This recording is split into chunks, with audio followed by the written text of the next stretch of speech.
மாபெரும் செயல் வீரர் கூட்டத்தில்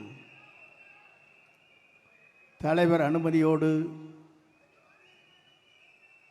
இந்த நல்ல நிகழ்ச்சியை துவங்கி வைக்கிற நல்ல வாய்ப்பை தந்தமைக்கு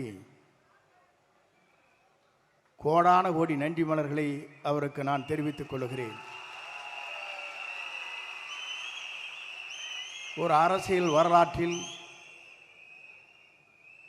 50 ஆண்டு காலத்திற்கு பிறகு ஒரு புதிய முகத்தை எதிர்கால தமிழகத்தை ஆளப்போகிற வெற்றி கழகத்துடைய தலைவருடைய இணைந்து இந்த பணிகளை ஆற்றுகிற நல்ல வாய்ப்பை எனக்கு தந்திருக்கிறார்கள். இங்கே பார்க்கின்ற போது எல்லோரும் கையிலே விசிலை வைத்துக் கொண்டிருக்கிறீர்கள். ஆனால் நாளை காவல்துறை கூட விசிலை வைக்க முடியாத சூழ்நிலை ஏற்படும். அதை போலதான் பேருந்திலே பயணம் செய்கிற போது கண்டக்டர் விசில் அடிக்க மாட்டார்கள் என்ற நிலையும் உருவாகும். ஏன் இதை சொல்லுகிறேன் என்று சொன்னால்,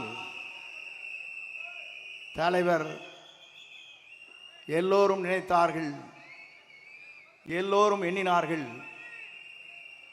அவரை பொறுத்தவரையிலும்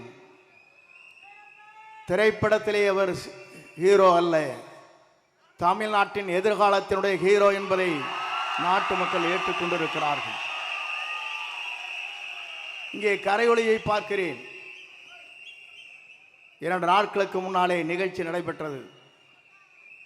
அங்கே பார்க்கின்ற போது 1000 ரூபாய் ஒரு ஆளுக்கு. தொலைதூரத்திலே வந்த தாய்மார்கள் தூங்கிக் கொண்டிருந்தார்கள். இவர் விவரமாக பேசினார்கள். திராவிட முன்னேற்ற கழகத்தை வீழ்த்துவோம் என்று குரல் கொடுத்தார்கள். ஒருத்தர் கைதட்டல.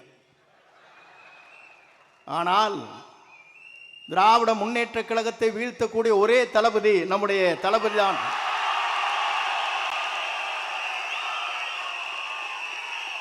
ஏன் இதை சொல்லுகிறேன் என்று சொன்னால், 10 கூட்டணி 8 கூட்டணி இதையெல்லாம் தூள் தூளாக்குற சக்தி யாரிடத்திலே இருக்கிறது என்று சொன்னால், வெற்றி கழகத்துடைய தலைவராக மட்டுமல்ல, எதிர்கால தமிழகத்தை ஆளப்போகிற நம்முடைய தமிழக முதலமைச்சருக்கு தான் அது உண்டு.